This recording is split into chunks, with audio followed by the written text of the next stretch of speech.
노아의 시대에 대해서 우리가 또 잘 알고 있는 부분도 있고 또 우리가 또 조금 놓친 그런 부분들도 좀 있겠습니다만, 지난 시간에도 이 노아의 시대에 대해서 말씀을 드렸고 오늘도 조금 더 보충해서 노아의 시대가 어떠한 시대였는가, 그리고 오늘날의 시대와 더불어서 어떻게 다른가 하는 그런 부분을 함께 나누면 좋겠습니다.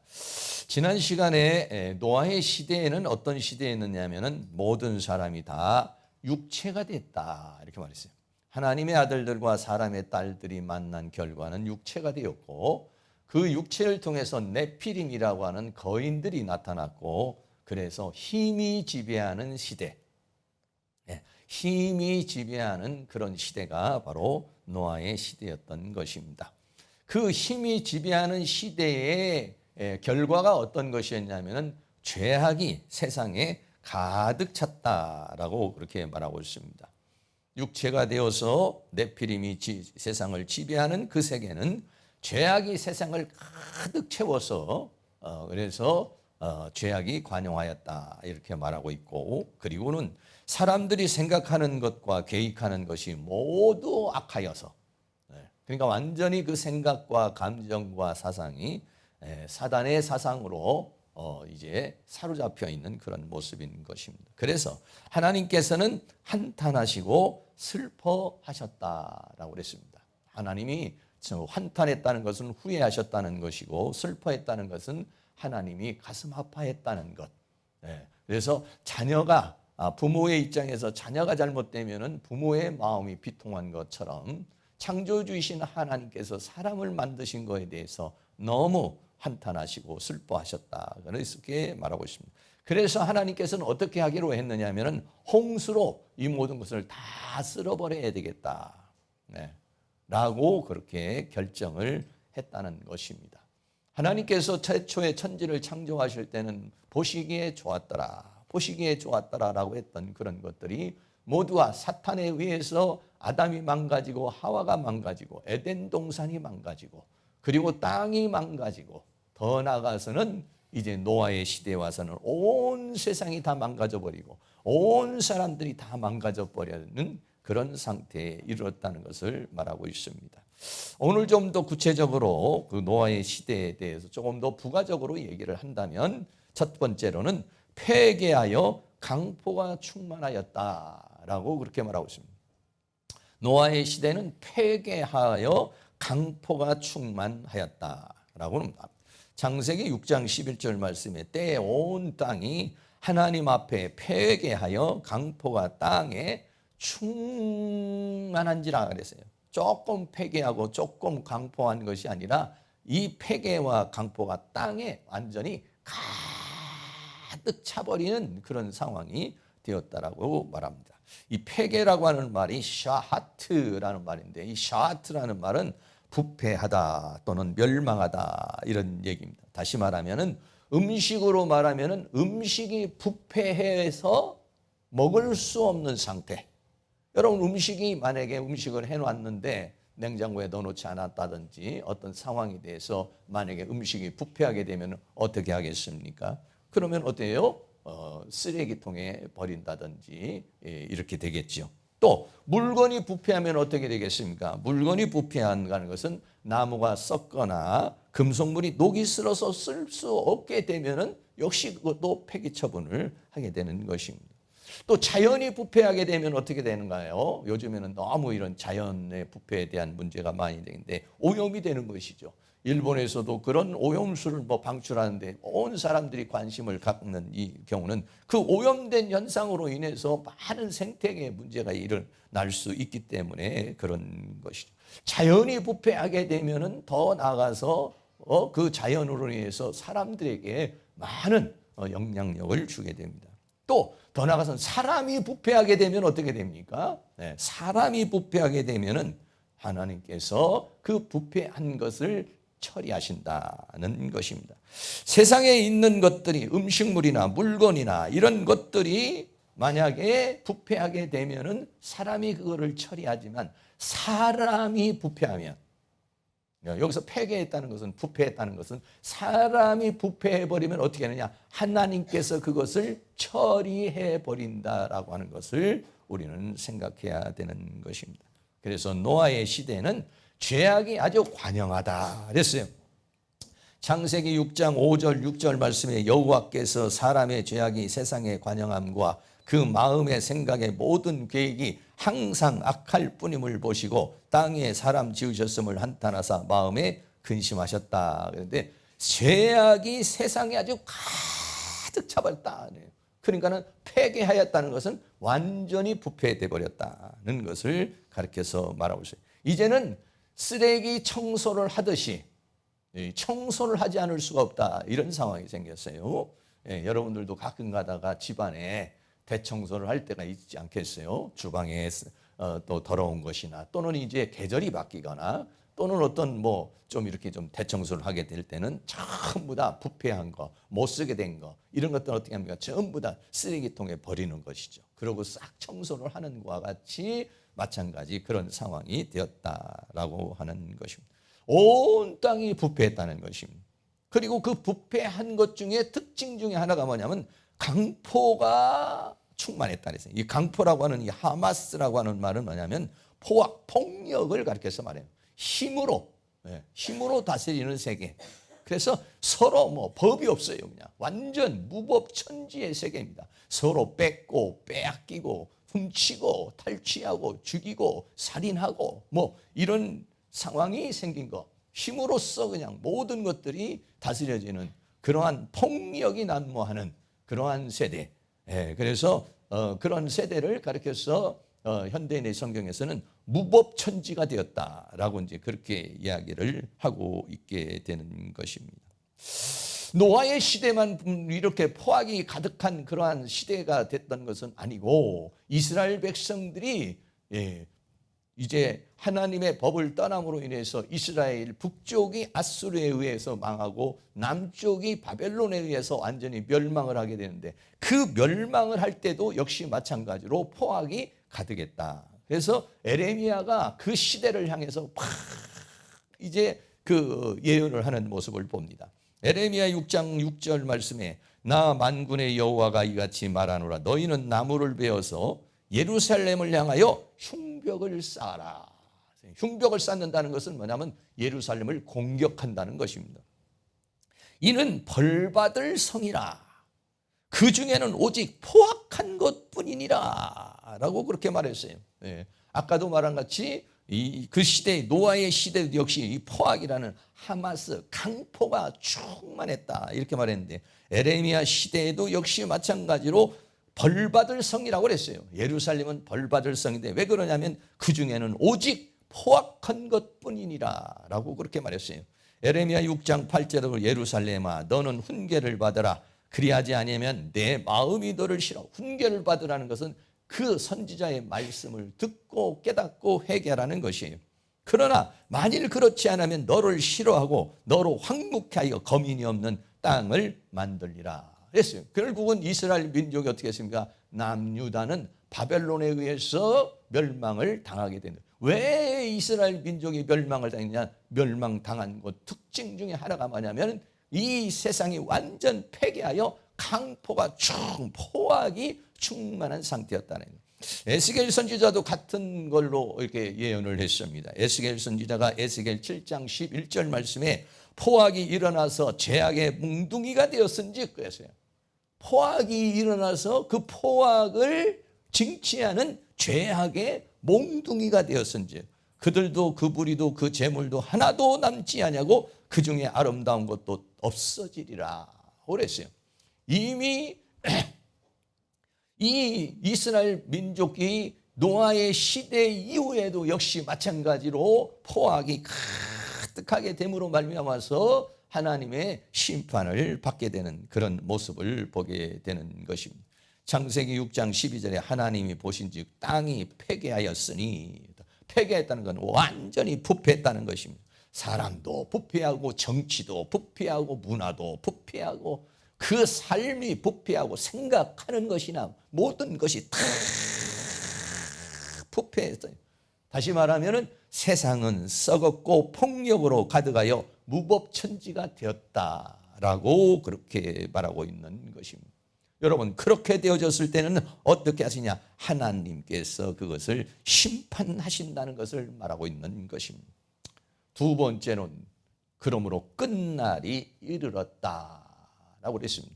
폐괴가 아주 부패하고 포악이 가득 차게 되니까 더 이상 하나님이 손댈 수 없는, 하나님을 완전히 떠난 그러한 세계, 무법천지의 세계가 되어버렸다는 거예요. 그러니까는 사단이 완전히 장악한 시대가 되어버렸다는 것이에요. 하나님을 완전히 떠나버린 그런 시대가 됐다는 것이에요. 그 중에서 한 사람, 노아 한 사람 외에는 모든 사람이 그런 폐괴하고 강포한 속에, 죄악이 관영한 속에서 그대로 무법천지 속에서 살았다는 것이에요. 그래서 하나님이 이제는 그들의 그 세상 시대에 끝날이 이르렀다 이렇게 말했어요. 창세기 6장 13절 말씀에 하나님이 노아에게 이르시되 모든 혈육 있는 자의 강포가 땅에 가득함으로 그 끝날이 내 앞에 이르렀으니 내가 그들을 땅과 함께 멸하리라. 그랬어요. 하나님이 노아에게 말하기를 모든 혈육 있는 자, 살아있는 모든 자들의 강포는 아까 말했는데 포악을 말해요. 포악, 힘으로 서로 죽이고 죽고 뺏고 빼앗는 그러한 시대, 그에 가득함으로 끝날이 가까웠다. 끝날이 가까웠다는 것은 무슨 얘기겠습니까? 하나님의 심판이 가까이 왔다라고 그렇게 말하고 있습니다. 그래서 내가 그들을 땅과 함께 멸하겠다라고 했어요. 땅과 함께 멸합니다. 사람의 타락으로 인해서 땅이 이제 심판을 받게 되는 것입니다. 여기서 끝날이라는 말은 캐치라는 말인데, 이 캐치라는 말은 뭐냐면 시간의 끝을 말하기도 하고 장소의 끝을 가리켜서 말하고 있는 것입니다. 그 끝이 났다니까요. 모든 것이 계속해서 영원해야 되는데 더 이상은 하나님께서 그들을 관용할 수 없는 그런 부패한 그러한 시대가 됐기 때문에 하나님의 심판이 이르렀다. 끝날이 이르렀으므로 하나님께서 멸하리라 라고 그랬어요. 이 멸한다는 샤트는 말은 아까 말한 그 부패하다 이런 말인데, 부패하다는 말이 다른 뜻으로 또 말하면 멸하다라고 하는 말로, 샤트라는 말이 부패하다, 멸하다라고 하는 단어로 두 가지로 이렇게 사용되어지게 되는 것을 보게 되는 것입니다. 하나님은 심판자이신 것입니다. 사람은, 이 세상은요, 사람이 만들어가지고 사람이 주인이고 내가 살고 싶은 대로 내가 마음대로 살 수 있는 세계가 아니에요. 이 세계의 주인은 누구냐면 하나님이신 것입니다. 하나님께서 목적한 대로, 하나님이 원하시는 대로 살지 않으면은, 하나님은 창조주이시고 더 나아가서 하나님은 이 세상을 주관자이시지만은 더 나아가서는 하나님은 심판자라고 하는 사실을 우리는 꼭 기억해야 되는 것입니다. 우리는 그냥 내가 살고 싶은 대로 사람으로 그냥 되는 것이 아니라 우리의 삶을 살피시며 그것을 심판하시는 하나님이 계시다는 것을 우리에게 말씀해 주고 있는 것입니다. 요한계시록 20장 12절 말씀 같이 한번 봉독하겠습니다. 또 내가 보니 죽은 자들이 물은 대소하고 그 보좌 앞에 섰는데 책들이 펴있고 또 다른 책에 펴져 있으니 곧 생명책이라. 죽은 자들이 자기 행위를 따라 책들에 기록된 대로 심판을 받으니. 오늘 이 말씀은 뭐냐면 이 모든 세계의 마지막이 되었을 때, 다시 말하면 예수 그리스도께서 이 땅에 재림하셨을 때, 그때는 모든 사람, 죽은 자들이 물온대소하고 하나님의 보좌 앞에 설 것이다. 그리고 그 보좌 앞을 보니까는 책들이 펴있고 다른 책이 펴져 있으니까 생명책이에요. 죽은 자들이 자기 행위를 따라, 죽은 자들이 다 부활해서 하나님의 자기의 행위를 따라 책들에 기록된 대로 심판을 받을 것이다 라고 그렇게 말하고 있는 것입니다. 다시 말하면 하나님은 심판자라는 것입니다. 우리는 언젠가는 전부 다 하나님의 심판대 앞에 서게 될 것이에요.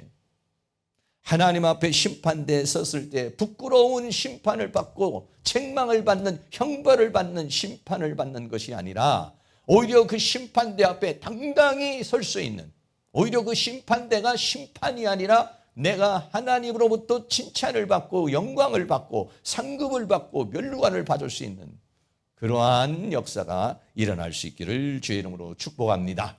한 우리의 모든 삶이 가면 갈수록 하나님의 진노를 쌓아서 하나님의 심판을 받는 삶이 아니라 우리의 모든 삶이 가면 갈수록 하나님의 칭찬을 쌓고 하나님의 영광을 쌓고 하나님의 그 주시는 상급을 쌓는 그러한 삶이 되어줄 수 있기를 주의 이름으로 축원합니다. 노아의 시대는 그렇게 되지를 못했습니다. 하나님 앞에 칭찬과 영광과 존귀를 얻는 그러한 삶을 사는 것이 아니라 그 모든 사람들이 패괴하고 부패하고 강포가 가득해서 더 이상은 하나님께서 그것을 볼 수 없는, 하나님께서 그 이상은 그대로 둘 수 없는 그런 세계가 되고 그들의 끝날이 이르러서 하나님은 홍수로 심판을 하게 된다라고 하는 것을 우리에게 말해주고 있는 것입니다. 언젠간 우리들이 다 하나님 앞에 설게 될 것인데 내가 개인적인 종말도 있고 우주적인 종말이 있을 것입니다. 언제 어느 때 우리들이 이 세상을 떠날지 모릅니다. 또 언제 어느 때 예수님께서 이 땅에 오실지 모르는 것입니다. 개인적인 종말을 맞이하거나 역사적인 종말을 맞이하거나 어떤 종말을 맞이해도 하나님 앞에 섰을 때 참 잘하였다, 착하고 충성된 종아, 네가 이렇게 많은 것을 달란트를 남겼으니 내 주인의 즐거움에 동참하라 라고 할 수 있는 착하고 충성된 종으로서 하나님 앞에 설 수 있기를 주의 이름으로 축복합니다. 세 번째는 이제 그 노아의 시대 이후에 셈과 함과 야벳에 대해서 간단하게 오늘 본문에서 이야기를 해주고 있습니다. 노아의 시대가 홍수의 시대로서 다 끝나고 난 다음에 이제는 노아의 후손의 시대, 셈과 함과 야벳의 시대가 이어질 것을 이제 창세기 6장에서부터 이제 그 홍수의 심판이 일어나고 그 다음에 다른 새로운 세계에 대해서 말하는 그 새로운 세계가 일어날 때 셈이라는 사람과 함이라는 사람과 야벳이라고 하는 사람의 세대에 대해서 우리에게 말씀해주고 있는 것입니다. 창세기 6장 10절 말씀에 그가 세 아들을 낳았으니 셈과 함과 야벳이라. 오늘 본문에 대해서는 이들에 대해서 구체적인 얘기가 없지만은 오늘 이 셈과 함과 야벳에 대해서 조금 말씀을 드리려고 합니다. 이 셈이라고 하는 사람이 이제 탄생을 하게 되죠.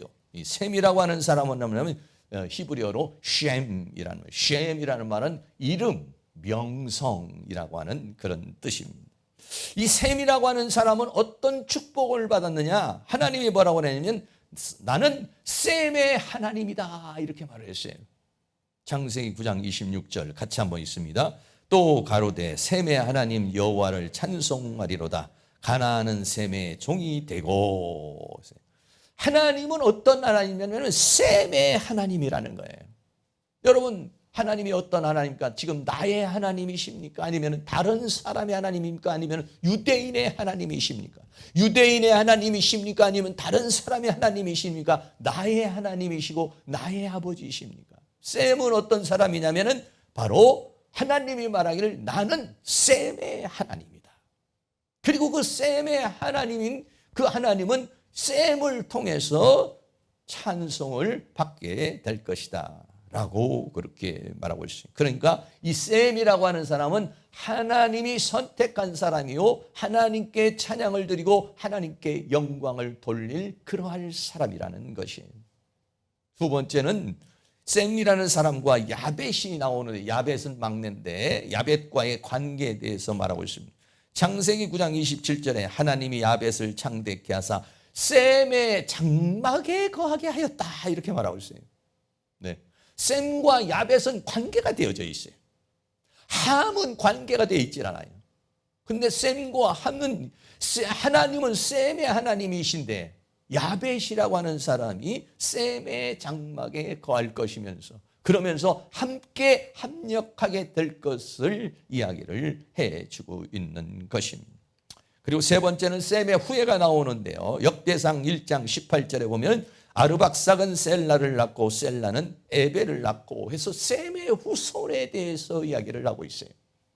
근데 문제는 뭐냐면은 이 셈이라고 하는 사람이 하나님은 셈의 하나님이라고 했는데 이 셈이라고 하는 이 족속이 이 셈이 야벳과 또 함과 그 시대를 주관해서 셈의 하나님이시고 셈이 하나님을 찬양해서 모든 형제들이 하나님을 찬양하는 대로 이 셈이 영적인 이 셈이 믿음의 사람인 셈이 세계를 지배를 해야 되는데 그렇게 되지를 못했다는 것이 아쉬움.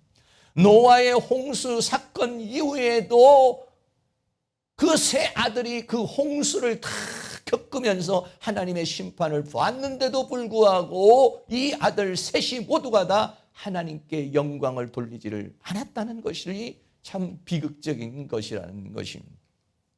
두 번째는 함이 나옵니다. 창세기 6장 10절에 그가 세 아들을 낳았으니 셈과 함과 야벳이라 라고 했습니다. 그 시대를 주관하여서 끌고 간 사람이 셈도 아니고 야벳도 아니고 함이라고 하는 사람이 그 세계를 또 지배를 했다는 것이, 노아의 시대에도 역시 마찬가지로 네피림이라고 하는 사람들이 나타나서 세상을 힘으로 지배를 했는데 노아 이후에 새로운 영적인 세계가 열려야 되는데도 불구하고 그렇게 되지를 못했다는 것이, 함이라고 하는 사람은요 히브리어도 그냥 함인데 그 이름의 뜻이 뭐냐면 뜨겁다. 또 하나 다른 말로 하면 어둡다. 이 어둡다는 것은 그냥 어둠의 세계를 말하기도 하지만 이 피부에 그 검은 흑인의 그런 삶을 가리켜서 말하고 있는 것입니다. 그래서 이 함이라고 하는 사람은 어떤 사람이 됩니까? 그 이후에 함은 자신의 아들인 가나안으로 불려져야 돼요. 함보다도 그 자손 중에서 가나안이라는 사람이 나오는데 이 가나안이라는 사람이 아주 특별한 능력을 갖게 되고 또 하나님의 저주를 받는 사람으로 나타나게 됩니다. 창세기 9장 18절 22절에 보면은 방주에서 나온 노아의 아들들은 셈과 함과 야벳이라고 했어요. 그런데 함은 가나안의 아비라 이렇게 말했어요. 가나안의 아비 함이 그 아비의 하체를 보고 밖으로 나가서 두 형제에게 고하였다라고 그렇게 말하고 있는 것입니다. 우리가 잘 알고 있는 대로 노아라고 하는 사람이 술을 먹고서 술에 취해서 누워 있는데 노아가 벌거벗은 모습으로 취해 있는 모습을 보죠. 근데 그것을 누가 봤느냐면 함이 보았다는 거죠. 함이 보고서 그것을 아비의 하체를 보고 밖으로 나가서 두 형제에게 고하였다라고 그렇게 말했어요. 그러니까 두 형제는 어땠습니까? 아비의 하체를 보지 아니하고 수건을 가지고 와서 아비의 하체를 덮었는데 함은 그렇게 하지 않았다는 것이에요. 그래서 함과 더불어서 그 후손이 저주를 받게 됩니다. 창세기 9장 25절 말씀에 이에 가로되 가나안은 저주를 받아 그 형제의 종들의 종이 되기를 원하노라. 그래서 이 가나안이라고 하는 사람이 저주를 받게 되고 가나안 지역에 살다가 그런 하나님으로부터 심판을 받게 되는 그런 모습을 우리가 보게 되는 것입니다. 셈의 후손들을 보면 창세기 10장 6절에 보면 함의 아들은 구스와 미스라임과 붓과 가나안이요 라고. 그리고 이 가나안 함의 후손을 통해서 지난주에도 얘기했지만 네피림과 용사들이 또 나왔다는 것이에요. 창세기 10장 8절 말에 구스가 또 니무롯을 낳았으니 그는 세상에 처음 영걸이라. 영걸이라고 하는 것은 그 시대의 니무롯과 같은 그러한 거인들을 말하는 것이고 용사들을 가리켜서 말하고 있는 것이에요. 다시 말하면 함의 족속에서 노아의 시대에 있었던 그 네피림이 가지고 있었던 네피림의 그 종족들이 노아의 시대에 와서 다시 함이라고 하는 사람을 통해서 드러나게 된 것이에요. 나타나게 된 것이고 그것이 이어지게 되었고 그리고 또 노아의 시대 이후에도 함이라고 하는 사람이 세계를 제패하면서 지배하면서 사는 세계가 되었다라고 하는 것이, 이것이 우리 인류의 비극이라고 하는 것이, 얼마나 우리들이 한 번 이 세상이 망가지고 하나님의 말씀을 따라서 살아간다는 것이요, 그렇게 어렵고 하나님이 원하시는 세계가 이루어진다는 것이 그렇게 어렵다는 것을 우리에게 말해주고 있는 것입니다. 세 번째는 야벳입니다. 창세기 6장 10절 말씀에 그가 세 아들을 낳았으니 셈과 함과 야벳이라. 야벳이라는 말은 예페트라는 말이에요. 예페트라는 말은 넓은, 열려있는, 그래서 오늘날의 유럽을 가리켜서 말하고 있는 것입니다. 두 가지의 축복을 받는데 하나는 뭐냐면 창대한 축복을 줬습니다. 창세기 9장 27절에 하나님이 야벳을 창대케 하여, 오늘날의 그 유럽의 문화와 문명, 그런 모든 것들은 이런 하나님의 축복 가운데서 나타나게 된 것이라는 것을 우리가 알 수가 있는 것입니다. 세계의 모든 문화와 문명과 경제적인 것이 이런 구라파의 과학과 히랍의 철학과 로마 제국의 그러한 강성과 이런 것들이 전부 다 어디서 나요? 이 야벳 족속에 의해서 일어나게 된, 야벳은 축복을 받았어요. 창대게 되는 축복을 받았고, 그 유럽에서 있는 사람들이 아메리카로 넘어가서 오늘날의 미국을 만들어낸 것이 아니에요. 그리고 셈의 장막에 거하는 축복을 받았어요. 창세기 9장 27절에 하나님이 야벳을 창대케 하시고 셈의 장막에 거하게 하시고 이렇게 말했어요. 가나안은 종이 되었지만은, 저주를 받고 종이 되어버렸지만은, 그래서 셈과의 관계를 갖지를 못했지만은, 그러나 야벳은 셈이 가지고 있는 그 신앙도 가질 뿐만 아니라 창대케 되는, 셈의 장막에 거하게 되는, 하나님의 은혜에 거하게 되는, 그래서 그 복음이 로마 제국을 통해서 세계로 뻗어나가는 그런 모습을 우리가 역사적으로 볼 수 있는 것입니다. 야벳의 아들들도, 야벳의 아들은 고멜과 마곡과 마데와 야완과 두발과 메섹과 디라스, 이건 전부 다 지금 유럽 지역들에 있는 그 지역들을 분포되어서 살고 있는 사람들을 가리켜서 이야기를 해주고 있는 것입니다. 지도를 좀 이렇게 한번 보여드리면 지도가 이렇게 나와 있습니다. 녹색으로 먼저 이 파란색으로 되어 있는 곳은, 가운데가 어디냐면 이스라엘이에요. 이스라엘에서 파란색으로 되어 있는 것이 전부 다 아시아, 셈의 후손들. 셈의 후손들은 이 예루살렘에서부터 서서히 동쪽으로 가면서 아시아에 머물게 된 것이고요.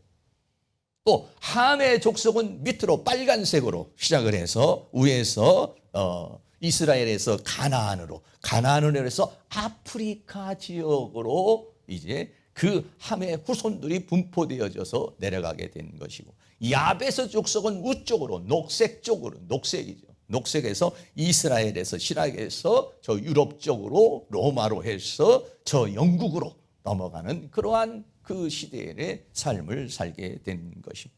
그래서 셈과 함과 이 야벳은 그렇게 퍼져나가게 되는데, 이 시대를 지배했던 족속이 누구냐면 함이라고 하는 족속이 이 노아의 시대 이후에도 누가?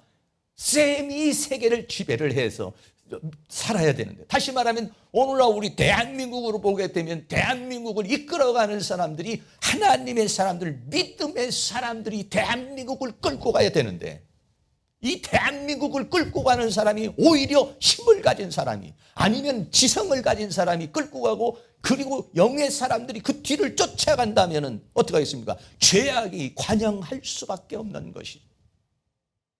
그래서 우리 믿음의 사람들에게 하나님은 너희는 세상의 빛이요 너희는 세상의 소금이라고 그랬어요. 사랑하는 모든 성도님, 이 계산동에 빛이 되고 소금이 되고, 대한민국에, 이 인천의 대한민국에 빛이 되고 소금이 되는, 오히려 썩어져가는 곳에, 부패해져가는 곳에서 오히려 썩어짐을 방지하는 소금이 되고, 어두워져가는 그 세계 속에서 빛을 발할 수 있는, 오히려 우리가 빛이 꺼져버려서 그 어둠에 파묻혀버리는 사람이 아니라 썩어져가는 정치도 썩어져 가고 문화도 썩어져 가고 사회도 썩어져 가는 그 부패한 그런 가운데서 우리의 생각까지도 썩어버리고 우리의 생활까지도 우리의 모든 것까지도 기독교까지도 교회까지도 목회자뿐만 아니라 성도까지도 부패해져 간다면은 세상에 의해서 지배를 당하는 거예요. 함의 족속에 의해서 또는 야벳의 족속에 의해서 세계가 지배를 당하게 되는 것이죠. 그래서 오늘날 우리들은 이런 영적 셈의 족속으로서 이 세상을 리더해 나가고 지배할 수 있는 은혜가 있어야 될 줄로 믿습니다. 지도로 다시 한번 보면은 이 부분이 아시아, 이 아시아는 셈족을 가리켜서 말합니다. 셈족은 아시아족을 말하고 여기는 황인종을 가리켜서 말하는 것이죠. 그리고요, 또 유럽은 어떤가? 야벳 족속에 있는 것이고 여기는 백인들이 있는 것이고요. 아프리카 지역은 지금 말하고 있는 함의 족속이 지배를 하는 그러한 시대로서 살아가고 있는 것입니다. 성경은요, 타락의 창세기 12장 아브라함이라는 사람으로부터 하나님의 세계를 다시 시작하기까지 성경은 4번의 타락이 있다는 것을 말해주고 있어요. 첫째는 아담의 타락입니다. 창세기 3장에서 아담과 하와가 하나님의 말씀에 순종하지 못함으로 타락을 하게 됩니다. 두 번째는 가인의 타락이 나옵니다. 창세기 4장에서 가인이 아벨을 죽이고 타락함으로 인해서 땅은 저주를 받고 가인은 유리하고 방황하는 인생을 살게 되는 것입니다. 그 외에 가인의 후손들과 이 하나님의 후손들이 같이 이제 삶을 살게 되는데 창세기 6장에 와서는 그 모든 사람들이 하나님의 사람들과 사람의 딸들, 다시 말하면 믿음의 사람들과 믿지 않는 사람들이 함께 어울려 살게 됐는데 결국은 어떻게 됐다는 게 믿지 않는 사람들이 세계를 지배를 했고 믿음의 사람들까지도 믿음을 다 상실해 버리고 모든 세계가 다 부패해져서 하나님께서 심판할 수밖에 없는 그런 시대가 되어서 하나님은 홍수의 심판을 하셨다는 것이에요. 그리고 그 홍수 이후에 셈과 함과 또 야벳이 이제 새로운 시대를 열어가는데도 그런데도 결국 그 시대도 역시 마찬가지로 어떤 시대입니까? 바벨탑을 쌓는 타락을 하게 됩니다. 창세기 11장에 와서 어떻게 합니까? 사람들이 전부 다 하나님의 사람들은 어디를 가든지 단을 쌓고 여호와의 이름을 드러내고 하나님을 찬양하는 건데 창세기 11장에서는 바벨탑을 쌓고 우리의 이름을 내자. 우리가 탑을 하늘 꼭대기에 내고 우리의 이름을 내자 그랬어요. 하나님이 내려오셔서 보시고서는 그 바벨탑을 혼잡게 해버리고 사람들의 언어를 혼잡게 해버려서 더 이상 하나님의 사람들이 이런 믿지 않는 사람들과 더불어서 혼합할 수 없도록 언어를 분리를 시켜버렸어요. 언어를 다르게 해버려서 하나님이 분리를 시켜버리고 구별을 했다는 것입니다. 그리고서는 결국은 어떻게 되느냐? 창세기 12장에서 하나님은 새로운 역사, 아브라함이라고 하는 한 사람을 선택을 해서 하나님이 또 다른 새로운 세계의 역사를 이어가는 것이 창세기 1장에서부터 주어지는 11장까지의 역사를 우리에게 말해주고 있는 것입니다. 우리는 아직 이제 셈과 함과 야벳의 바벨탑 사건에 가지 않고 아직은 홍수의 시대에 왔지만 홍수로 쓸어버린 세계에서도 나중에는 바벨탑을 흩어버리게 되는, 그리고 거기에서 한 사람을 선택해서 셈의 족속에서 아브라함을 선택을 해서 하나님의 새로운 역사를, 아브라함을 선택해서 내가 너로 말미암아 새로운 민족을 이루기를 원한다 하는 모습을 보게 되는 것이죠. 노아를 통해서 홍수의 시대를 하나님께서 방주를 지어서 그런 폐괴하고 강포한 가운데서도 하나님께서 인류를 보존하시고 그 뒤에서도 또 그런 폐괴한 그러한 상황이 벌어지게 되는 모습을 우리가 보게 되는 것입니다. 결론을 말씀을 드리도록 하겠습니다. 첫 번째로 노아의 시대는 패괴하고 강포가 충만해. 다시 말하면 모든 게 부패해버렸어요. 사람도 부패하고 자연도, 사람의 생각과 모든, 특별히 이 사람들이 가지고 있는 생각과 사고방식과 철학과 정치와 경제와 문화와 사회와 모든 것이 다 부패해버렸어요. 그래서 그들의 끝날이 이르렀다라고 그렇게 말하고 있는 것입니다. 하나님은 어떤 분이십니까? 하나님은 이 모든 만물을 창조하시고 주관하시는 분이지만 하나님은 이 모든 만물을 심판하시는 하나님이라는 사실을 여러분이 잘 기억하시고, 마지막 때에 주님이 재림하실 때에도 노아의 때와 같다라고 그랬어요. 그러므로 오늘 우리는 노아를 자세히 보면서 노아와 같이 은혜를 입어야 될 줄로 믿습니다. 은혜를 입는다는 것은 뭡니까? 다른 사람들은 막 죄악 속에 빠져 살고 패괴한 가운데, 강포한 데 가운데 그렇게 살아가는데도 아니야, 나는 믿음으로 살아야지, 나는 기도하며 살아야지, 하나님의 은혜 가운데 살아야지, 그런 마음이 솟구치고 그런 은혜가 주어지는 것, 이것이 뭐냐면 노아가 받은 은혜인 것이죠. 우리 사랑하는 성도님들, 오늘날에도 코로나로 인해서 우리 기독교가요 얼마나 무너진지 몰라요. 여러분들은 어땠습니까? 여러분의 기도는 얼마만큼 무너지고 있고 여러분의 믿음은 어떻게 있어요? 코로나로 인해서 엄청나게 우리 대한민국의 많은 교회들이 무너지고 목회자들이 무너지고, 목회자들조차도 무기력을 느끼는 목회자가 30%입니다. 너무 답답하다고 말하는 목회자도 20, 30%예요. 정말 목회가 보람있다, 행복하다라고 목회자들이 말하는 목회자가 10%도 되지 않습니다. 그럼 저는 어떻습니까? 저도 그렇게 막 목회가 너무 행복하다, 좋다 이렇게 느끼고 있겠습니까? 오늘날 이 시대를 볼 때 제 자신도 답답함이 있습니다. 제 자신도 무기력이 있어요. 목회자가 그런데 오늘날 성도님들은 어떠하겠습니까? 정말 이 시대가 코로나 이후에 너무나 대한민국을 생각할 때 그렇게 뜨겁게 부르짖고 기도하고 예배하고 찬송하고 전도하고 그렇게 뜨거웠던 이 불길이 저 유럽과 같이 정말 유럽에 있는 교회들이 술집이 돼버리고 레스토랑이 돼버리고, 교회에는 60대 70대 노인들밖에 없는 그런 시대가 오늘 유럽의 시대인데 오늘 대한민국도 그렇게 가고 있는 것 같아서 너무 마음이 아프게 생각을 하고 있어요. 사랑하는 모든 성도님, 다음 주에 있는 3시간 돌파 기도에도 참석해서 여러분 기도하셔야 되고, 참석을 못할지라도 여러분들이 집에서 기도하셔야 되고, 우리 교회만이라도 정말 뜨겁게 기도해서 썩어져가는 이 세상 가운데, 부패해져가는 이 세상 가운데 우리도 그 부패한 가운데 가는 것이 아니라 오히려 그 부패를 방지하고 어두워져가는 이 세상 가운데 여러분들이 빛을 발할 수 있는 그런 저와 또 우리 성도님들과 우리 교회가 될 수 있기를 주의 이름으로 축원합니다. 찬양같이 드리도록 하겠습니다. 언제 주님 다시 오실지, 찬송가 163장입니다.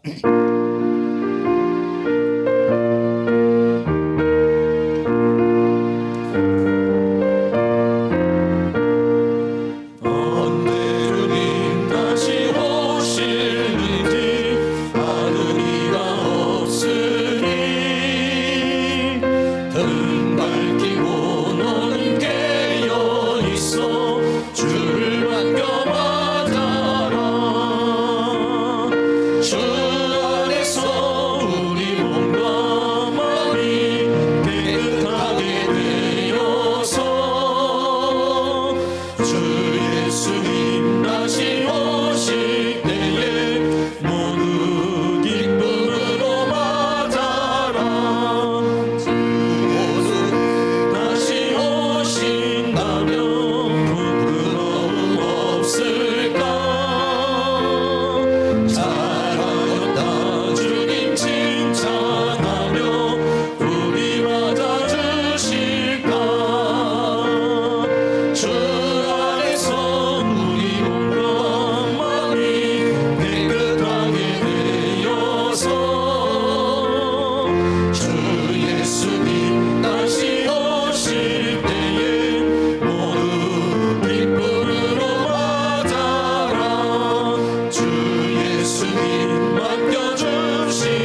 위해서 여러분 기도하시기를 바라고, 우리 대한민국을 위해서 여러분 기도해 주시고, 우리 대한민국에 있는 모든 교회들을 위해서 여러분이 기도하시고, 우리 교회가 이 지역에 있는 영혼들을 구원하는 구원의 방주가 될 뿐만 아니라 우리 한 사람 한 사람이 다 빛이 되고 소금이 되어서 이 교회가 이 지역에 있는 영혼들을 구원하는 그러한 빛과 소금을 감당할 수 있는 그러한 교회와 우리 성도님들이 되어줄 수 있도록 도와달라고 기도하시고, 이 대한민국의 성령의 불길이 꺼지지 않고, 전도의 불길이 끊어지지 않고, 기도의 불길이 끊어지지 않고, 하나님의 은혜의 역사가 나타날 수 있도록 하나님께서 역사해달라고 다같이 동성으로 기도합니다. 할렐루야. 거룩하시고 사랑이 많으신 우리 아버지 하나님, 오늘 우리 하나님께서 은혜와 사랑으로 인도하여 주시고 붙들어 주셔서 이 시간 동안도 합심하여 하나님 앞에 간절한 마음으로 기도할 수 있도록 은혜를 베풀어 주신 것을 감사를 드립니다. 주님이 오실 때는 노아와 때와 같다고 말했습니다. 노아의 때는 모든 사람들이 다 회개하고 강포가 충만하였다고 했습니다. 죄악이 관영하였다고 그렇게 말하고 있습니다. 아버지 하나님이 대한민국을 도와주시고 인도해 주시기를 원합니다. 아버지 하나님께서 이 교회를 도와주시고 인도해 주시기를 간절히 원합니다. 코로나 이후로 인하여서 우리들의 신앙이 아버지 식어지고 있습니다. 기도가 식어지고 있습니다. 전도가 식어지고 있습니다. 열정이 식어지고 있습니다. 뜨거움이 식어지고 있습니다. 아버지 하나님께서 우리의 심령의 성령의 불길로 역사하여 주시며 주의 은혜로 역사해 주시기를 간절히 원합니다. 깨어있는 자들이 되기를 원합니다. 빛을 발하는 자들이 되기를 원합니다. 이 부패해져가는 곳에 소금이 되기를 원합니다. 어두워져가는 가운데 빛이 되기를 원합니다. 주님 도와주시옵소서. 사랑하는 모든 성도님에게 은혜를 베풀어 주시기를 간절히 원합니다. 모두가 기도하지 않는달지라도 우리는 기도하는 자들이 되기를 원합니다. 전도하는 자들이 되기를 원합니다. 성령에 충만한 자들이 되기를 원합니다. 하나님의 은혜로 충만한 저희들이 되기를 원합니다. 하나님을 찬양하고 하나님을 예배하는 자들이 되기를 원합니다. 성령님 도우시고 인도하여 주시기를 원합니다. 이 교회를 주님 사용하여 주시기를 원합니다. 이 교회가 이 지역에 있는 영혼을 구원하는 구원의 방주가 되기를 원합니다. 부패해져가는 이곳에 아버지 하나님의 소금과 같이 정화를 시키는 그러한 교회가 되기를 원합니다. 어두워져가는 이 곳에 아버지 하나님의 빛을 발하는 그러한 교회가 되어질 수 있도록 도와주시기를 원합니다. 아버지 하나님의 이 교회를 사용하여 주시옵소서. 이 교회를 통해서 이 지역에 있는 영혼들을 구원하여 주시옵소서.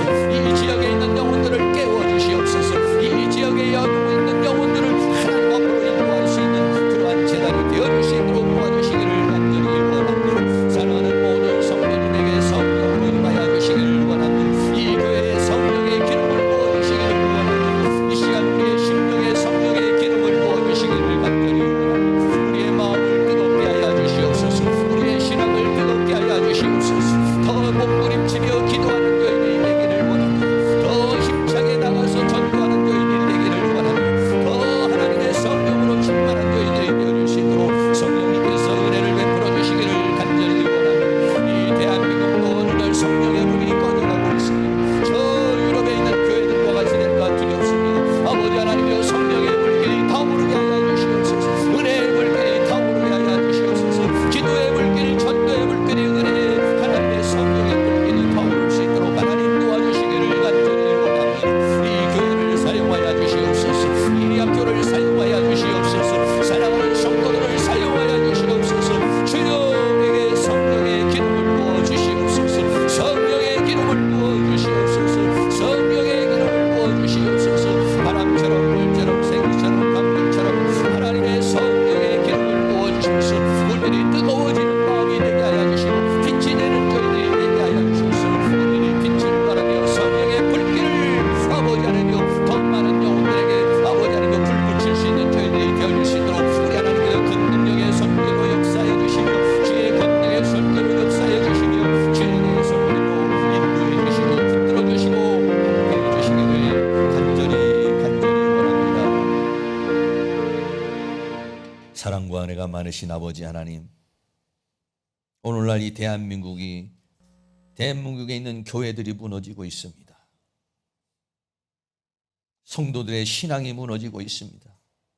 기도가 식어지고 있고 전도가 식어지고 있고 성령의 불길이 꺼져가고 있습니다. 저 유럽에 있는 교회들과 같이 될까 두렵습니다. 사랑과 은혜가 많으신 아버지 하나님, 오늘 우리들에게 성령의 기름을 부어 주시옵소서. 주여, 이 교회에 성령의 불길로 임하여 주시옵소서. 우리가 빛을 발하는 자들이 되기를 원합니다. 성령의 불길을 타오르게 하는 자가 되기를 원합니다. 하나님이 이 교회의 기도의 불길이 타오르게 하시고 전도의 불길이 타오르게 하여 주시며 성령의 불길이 타오르게 하여 주셔서 이 지역에 있는 영혼들을 구원할 뿐만 아니라 이 인천과 민족과 세계를 향하여 쓰임받는 그러한 재단이 되어줄 수 있도록 은혜를 베풀어 주시옵소서. 노아는 은혜를 입었더라. 죄악이 관영한 세계 속에서 은혜를 입은 것처럼 우리도 은혜를 입기를 원합니다. 주님의 은혜를 사모합니다. 주님의 은혜를 바라봅니다. 주여, 우리를 불쌍히 여겨주시고 긍휼히 여겨주셔서 메마른 심령에 성령의 불길이 타오르게 하여 주시며 우리의 식어져가는 이 믿음 위에 불길이 당겨져서 뜨거운 믿음, 강한 믿음이 되어줄 수 있도록 하나님 우리를 사용하시고 이 교회에 은혜를 베풀어 주시옵소서. 예수 그리스도의 이름으로 기도하옵나이다. 아멘. 다 같이 자리에 일어나셔서 찬송가 167장을 드리겠습니다.